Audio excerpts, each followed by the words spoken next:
j'ai été cambriolé. Et puis c'était moi le seul, comme dans tout le bâtiment, dans tout le building qui était visé. I don't pay attention to Kay. If I was competing with someone, it wouldn't be Kay the barber or someone even from the city. Ça coûte tellement cher, ça peut partir jusqu'à $10,000. Donc j'ai pas vraiment de problème avec les autres coiffeurs, à part eux. 20 years ago, to my knowledge, I was the only person in Moncton that did black hair. Ça vient de loin, hein? Ça vient même de l'Afrique même. Quand j'ai été là-bas, c'est...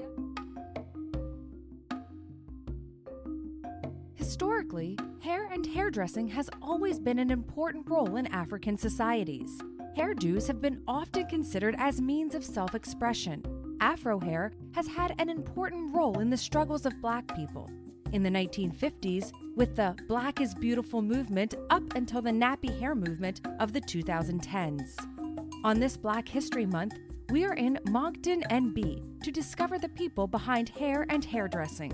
Through them, we will be able to discover their perspective on Black hair and the evolution of their field as the population of the province slowly becomes more and more diverse. I got into the business of cutting hair because my actual dream I wanted to do, I wasn't successful in doing it. I wanted to be an audio engineer, so I applied to school in Ontario to do that, and I didn't get accepted.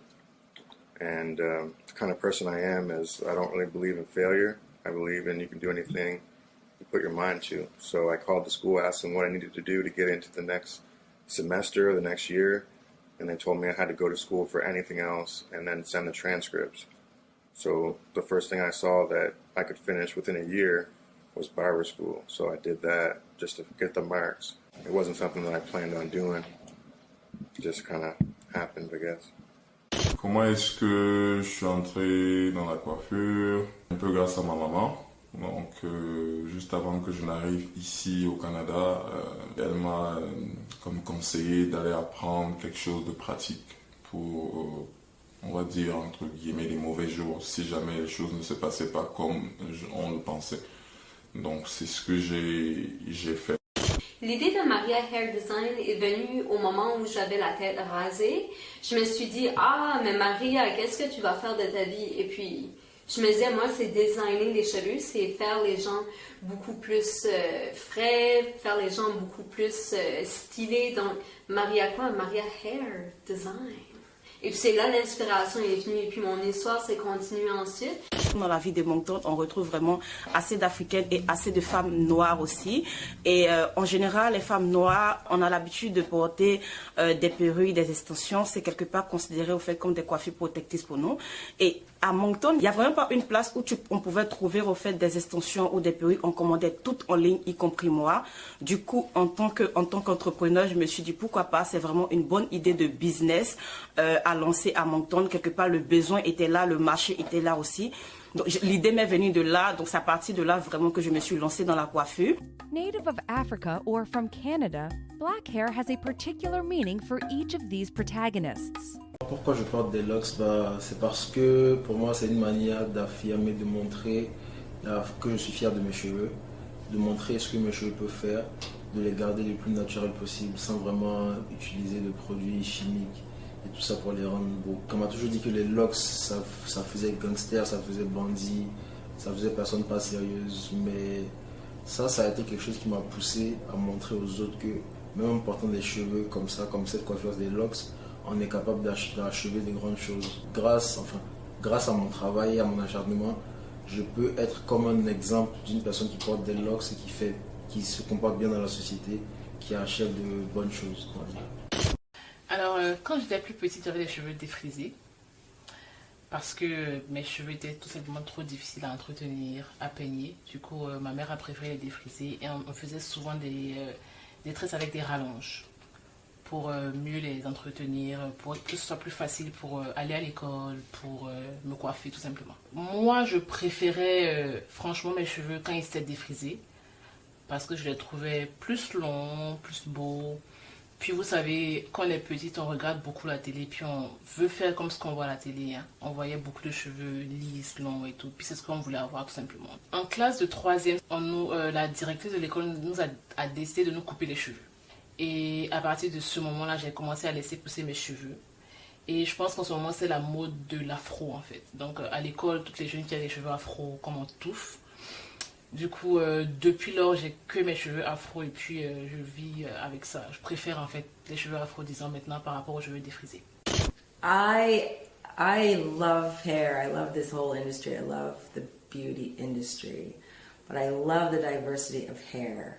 I think that over the years that I've been doing hair, I've been doing hair for 30 years, I've seen such a huge change in how people view their hair, especially Afro hair. We've gone from trying to suppress how we look to embracing who we are. Having not really cut very much black hair before, it was kind of a new game. I thought I had a grasp of it because my son is biracial, but his texture of hair is really just like a curly white person's hair. So when I really dived in, I realized that like black hair is not just a one kind of hair. Every time I have someone sit in my chair who's from or who is a black person, the haircut's different, the approach is different. Les cheveux noirs, c'est vraiment quelque chose à travailler. Il faut l'apprendre. C'est pas aussi simple que ce soit n'importe quel type de cheveux, mais le style est différent. Donc, il faut que ce soit comme le peigner tout le temps ou bien le brosser parce que sinon ça va devenir mêlant. Donc, et pour faire comme un beau dégradé, un beau fait, si on n'applique pas les bonnes techniques, ça va devenir comme un peu patché, tu vas voir comme un peu d'imperfection, au moins ça se voit quand il y a quelque chose qui est pas mal parce que les différents ne sont pas tous à la même place, donc c'est à moi de travailler comme cette pattern-là pour rendre comme les cheveux plus beaux. La beauté là-dedans, c'est que les cheveux noirs, comme oui, on peut faire différents types de styles. Comme tu vois, je peux faire comme les twists, sans mettre comme du produit, il y a comme les éponges. Tu peux les tresser, tu peux comme faire des waves, comme tu peux faire comme plein de choses. Comme tu peux mettre, si tu veux, comme ça soit plus comme droit, comme on peut mettre comme des produits aussi. I think it's a shame that some black people don't appreciate how amazing it is.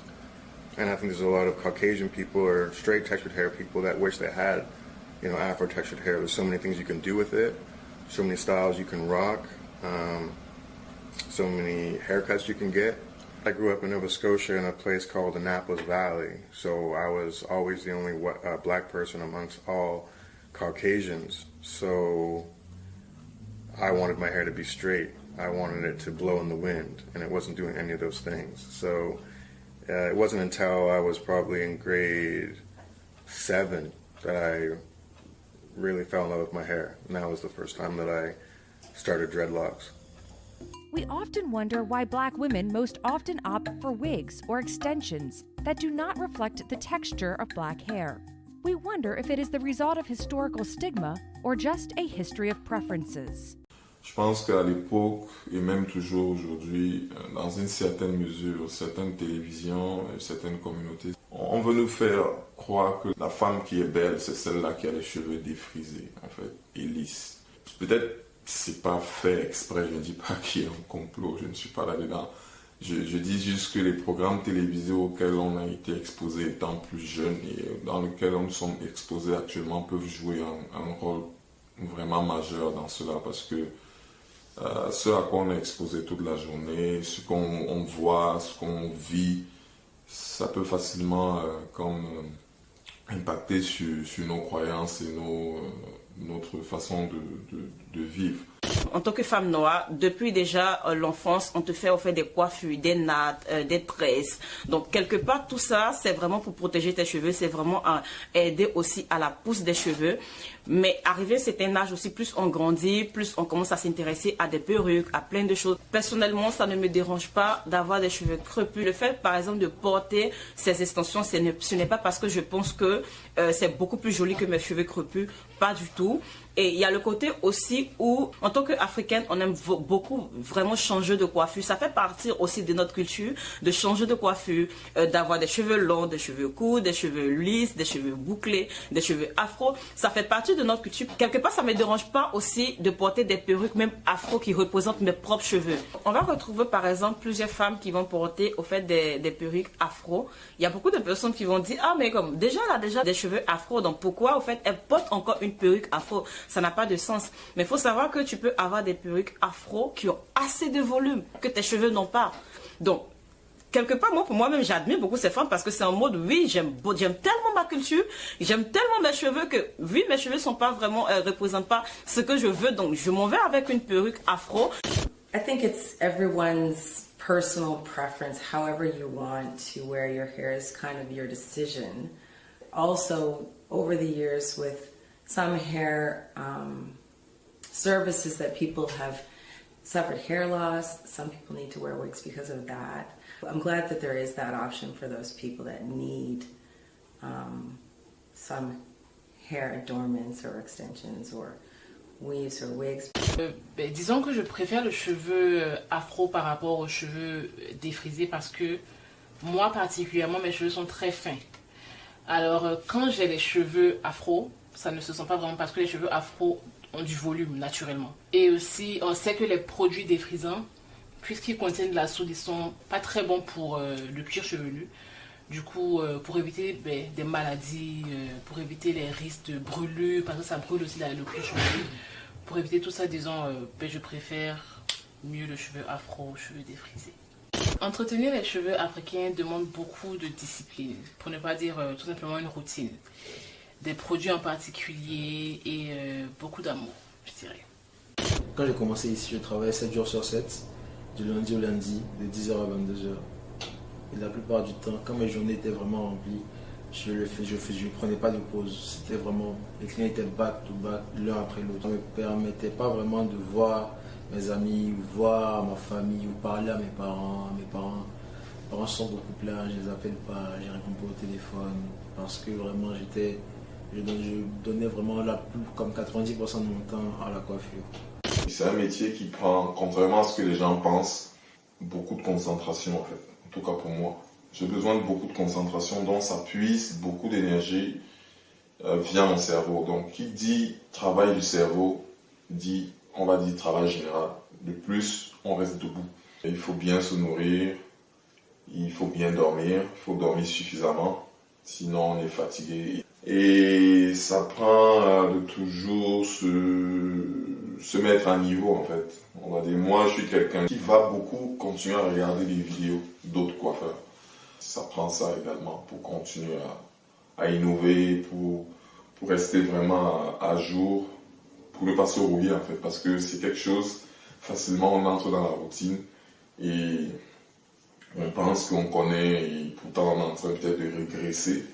Donc il faut tout le temps se mettre à jour. Côté émotionnel, il faut savoir gérer les humeurs des clients, les certaines demandes et toutes ces choses-là, certains caprices de certains clients. Donc, La plupart du temps, les gens pensent et les gens disent qu'il faut beaucoup d'entretien pour le cheveu noir.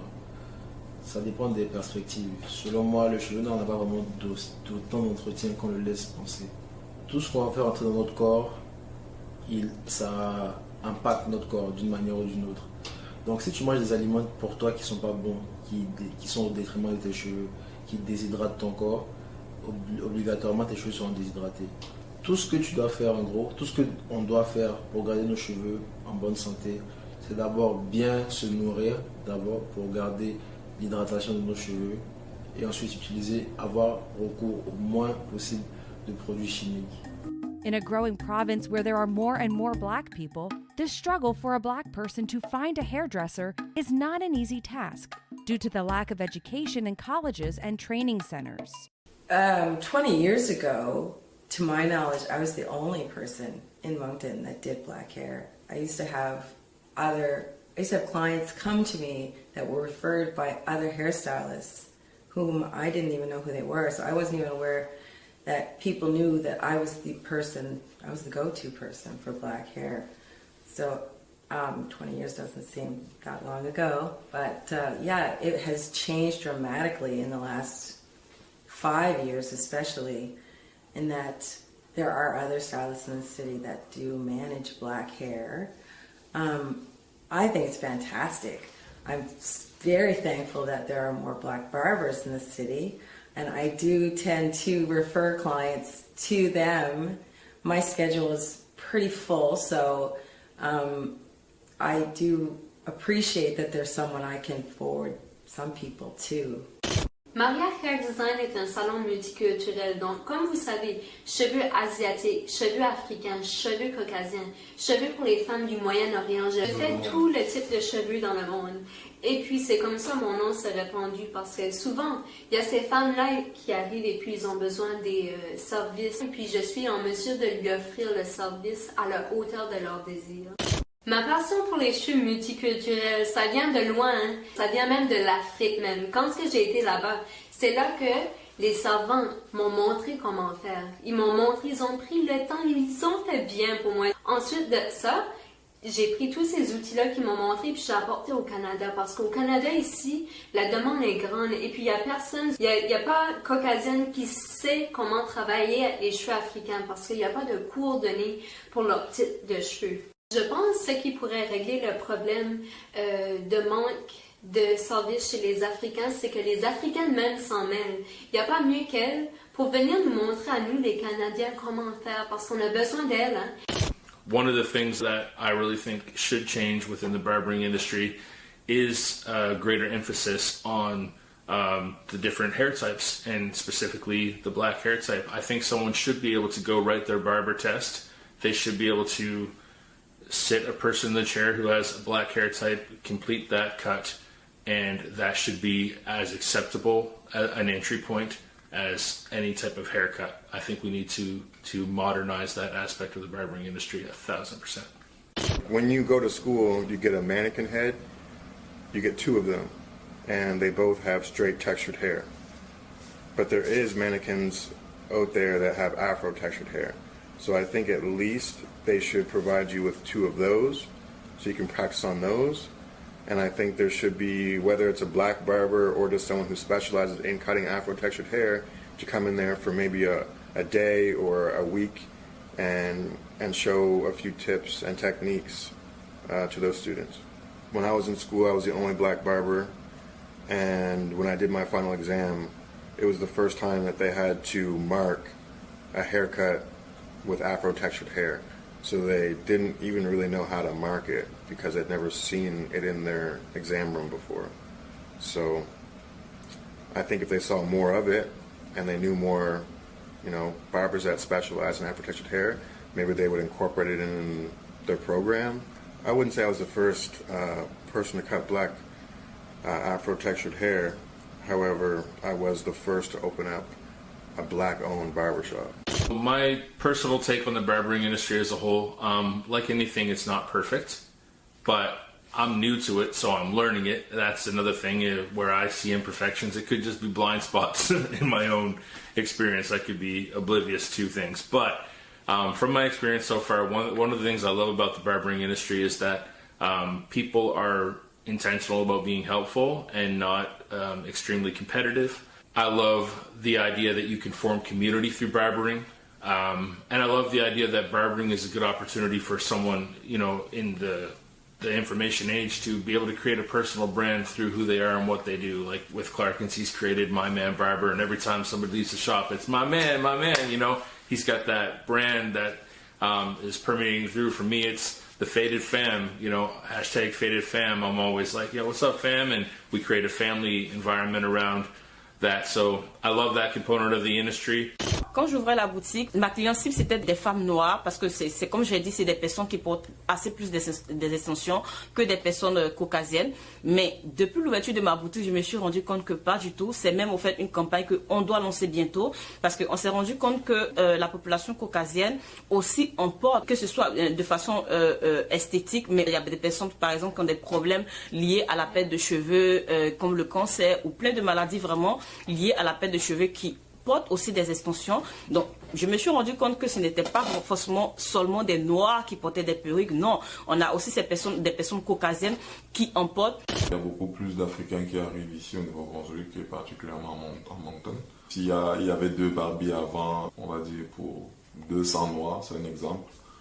Aujourd'hui, s'il y a 2000 Noirs, on va quand même dire que naturellement, c'est normal que le pourcentage de barbiers augmente aussi. Donc, plus il y a la demande. Donc, ça prouve que, donc déjà, votre question, vous avez demandé si on s'en sortait bien financièrement et tout.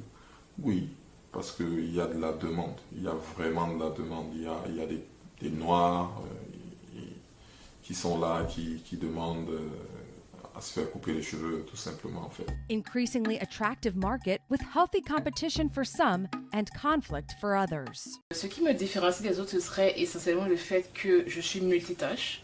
Alors, une fille peut rentrer chez moi et en ressortir toute refaite, disons, parce que je propose la vente de mèches, la vente de fossiles, le maquillage, la coiffure, et voilà, ça c'est le parfait comme pour une mise en beauté, en fait. Je ne rentre pas en fait dans le détail de la coiffure homme parce que c'est vraiment des coupes avec la tondeuse et tout. Et le meilleur à Moncton, c'est Kay the Barber, on le sait tous, c'est mon frère et voilà. Depuis l'ouverture de ma boutique, j'ai constaté que les entreprises au fait qui offraient des perruques seulement pour des personnes qui sont malades ou qui ont le cancer, c'est extrêmement coûteux. Ça coûte tellement cher, ça peut partir jusqu'à $10 000 pour une perruque. Est-ce que c'est parce que c'est un marché qui n'est pas connu? Parce qu'on est d'accord qu'une Africaine ne va jamais payer une perruque même à $2 000 $3 000. C'est impossible. Moi, quelque part, oui, je suis concurrent à ces personnes. Et j'essaie quand même de donner des prix raisonnables par rapport à la qualité que j'offre. Oui, j'offre une bonne qualité. I don't really think too much of competition. I do like competition. And like anyone else, you want to be the best and you want to win that competition. But as far as me competing with other barbers, I don't compete with them. I would never say that I'm the best, but when it comes to barbering, the haircut isn't 100% of the service. Some people might come here because they like the vibe, they like the conversation, they love the music, or they just like me as a person. So there might be other barbers that are better than me, but they might not have as many clients as me because the vibe's not there or the personality isn't there. Black barbers compete with each other, and it's not like that for other cultures. Most black barbers work alone or with a family member or a friend, and there's just 1 or 2 black barbers in that barbershop. But, you know, you go to a Caucasian barbershop, there's like 6 to 8 barbers working there. But in the black community, that's not something that happens. Every black barber wants to be the best. I don't pay attention to Kay. Like I said before, I don't believe in competition. And as far, if I was competing with someone, it wouldn't be Kay the Barber or someone even from this city. I think if you want to be the best or be better, you have to compete with people that are on a different level than you. No disrespect to Kay the Barber, but he's not on my level. Not skill-wise, but more so just as a professional barber. He's not on my level, so I can't really compete with him. I don't think that Starbucks competes with Tim Hortons, you know. There's been plenty of times that I've sent my customers or my clients to other barbers, Kay the Barber being one of them and Bello also being one of them. I don't provide the service of doing braids at the moment. I don't provide the service of doing dreadlocks. I know that Kay the Barber does, so I've sent people to him. I also don't like to color hair, but I do know that Bello and Kay the Barber provide those services, so I often send customers to them for those services.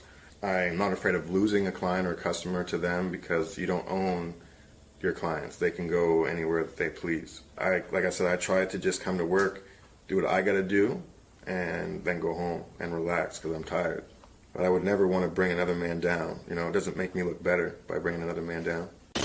Par rapport à l'environnement, moi je parle quasiment avec tout le monde comme je les texte ou bien comme je les appelle, puis des fois ils me appellent, ils me textent. J'aime ça comme voir qu'est-ce qui se passe. Si c'est quelque chose qu'on devrait comme s'unir, comme connaître ou comme de s'entraider, moi je trouve que c'est la meilleure chose. Comme s'il y a comme des tyrannies ou des zizanies ou des choses comme ça entre eux, Comme moi, j'aime pas ça parce que moi, je parle avec tout et on essaie de trouver comme des trucs, on essaie de trouver des choses ensemble.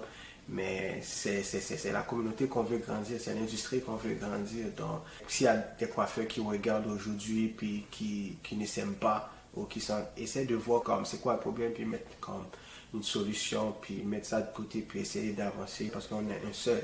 C'est ça qu'on veut. Est-ce que la concurrence est saine? Oui, à mon niveau, bon, moi j'essaie vraiment d'aller le plus possible vers les autres coiffeurs. Je suis une personne d'abord accueillante, chaleureuse. Donc j'ai pas vraiment de problème avec les autres coiffeurs, à part un. À part un qui est The Right Barber. Ce qui s'est passé, c'est que quand Kid the Barber a gradué, Kid the Barber est arrivé à Moncton en 2017. D'abord, Kid the Barber venait la plupart des week-ends ici pour coiffer. Et j'entendais dire de certaines bouches extérieures des clients qui disaient que ce gars il m'appréciait pas parce que je coiffe sans licence, parce qu'autant je coiffais sans licence, qui voulait me dénoncer et tout ça. Mais bon, moi, j'ai pas vraiment prêté attention à tout ça. En 2017, lorsque j'ai gradué, je me suis installé définitivement à Moncton. J'ai pris un appartement et j'ai appris que le Right Barber ouvrait un salon pas loin de là où j'habitais. Et son cousin était mon client à moi parce qu'il s'était embrouillé pour je sais pas pour quelle raison. Donc, j'ai dit à son cousin de lui proposer, si jamais il voudrait qu'on travaille ensemble, moi ça ne me dérangerait pas, histoire de briser la glace et tout ça. Et à première vue, il était enchanté par l'idée, mais plus tard, ce qu'il m'a laissé comprendre, c'est que lui, il voulait en fait que je coiffe pour lui. Pas qu'on travaille ensemble, mais que je travaille pour lui. Et qu'on divise tout ce que moi je fais en deux. Chose que j'ai trouvé très absurde, d'où est parti mon refus de collaboration avec lui. Et depuis lors, j'ai remarqué qu'il m'a bloqué des numéros d'abord, qu'il m'a bloqué sur ses réseaux. Et avant de me bloquer, il m'a envoyé un message pour me dire que yeah, I have something on my chest that I want to talk to you about.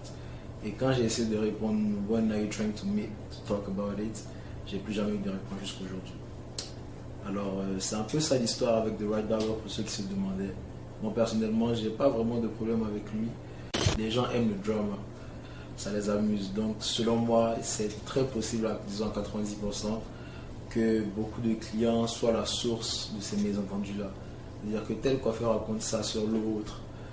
Et les coiffeurs eux-mêmes aussi, bon, moi je ne me mets pas dedans parce qu'à chaque fois que moi j'ai entendu quelque chose, j'ai toujours approché la personne sur qui j'avais entendu ça pour lui demander on m'a dit ça, est-ce que c'est vrai?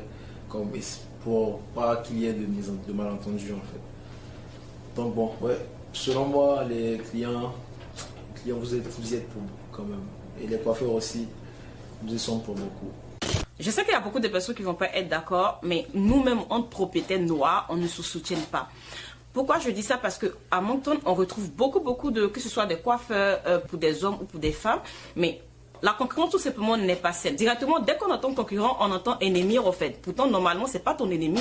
Vous faites deux activités au fait qui se ressemblent, mais quel que soit alpha, chaque personne va pouvoir apporter sa propre touche. Donc, c'est de regarder qu'est-ce que l'autre fait pour ajouter une valeur apportée à qu'est-ce que tu fais.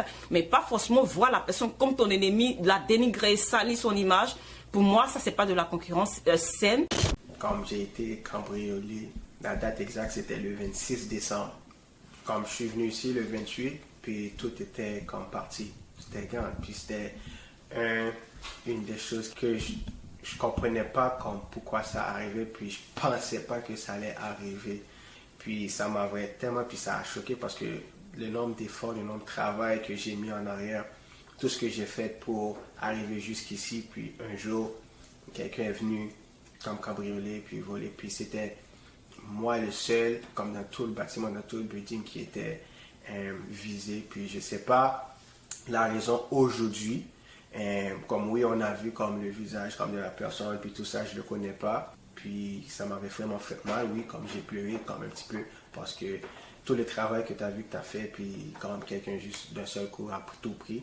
Mais j'ai décidé au moins, j'ai décidé de comme rebalancer un peu plus fort, puis d'avancer un peu plus dur. Puis c'est grâce à vous qui me supporte, puis c'est grâce à vous aujourd'hui que je suis capable comme de me relever aussi fort, puis de continuer, puis de me mettre encore plus là-dedans, puis de montrer comme aux autres que ça ne va pas m'arrêter. Peu importe la situation, ça ne va pas m'arrêter, puis je vais continuer à grandir. Puis je ne suis pas là comme pour me venger, mais on aurait aimé comme savoir comme pourquoi comme ce monde-là comme fait ça, là, parce que c'est la deuxième fois. On me pose souvent la question, est-ce que je suis une artiste? Ou bien est-ce que je me sens comme si que je crée une art? Moi, ce que je peux vous garantir, les têtes de cheveux que je fais vont parler d'elles-mêmes. I think that your hairstyle is a representation of who you are, and I think that I can create maybe what you don't even know you want. I have clients that will not be very clear about what it is that they want. They sit down on my chair, and at the end, they're like, "That is exactly what I wanted," or "You knew exactly what I wanted," without me explaining really what I wanted. So yeah, I do consider myself an artist. I create every day. Je dirais que oui, je suis une artiste parce que par les coiffures, les maquillages, les perruques que je réalise, je me voue tout simplement à exprimer le beau. Make sure right now you follow the wave and you click subscribe. Let's get it. Follow the new wave and subscribe. N'oubliez pas de suivre la vague et abonnez-vous. N'oubliez pas, follow the new wave, stay tuned. Et n'oubliez pas, follow wave, the new wave. C'est là que ça se passe. Abonnez-vous, subscribe. Let's go. And guys, don't forget to follow the new waves and subscribe. I just want to say shout out to the New Wave and, follow them on Instagram and support their movement and what they're doing. Follow the new wave and don't forget to subscribe. Suis la vibe et abonne-toi.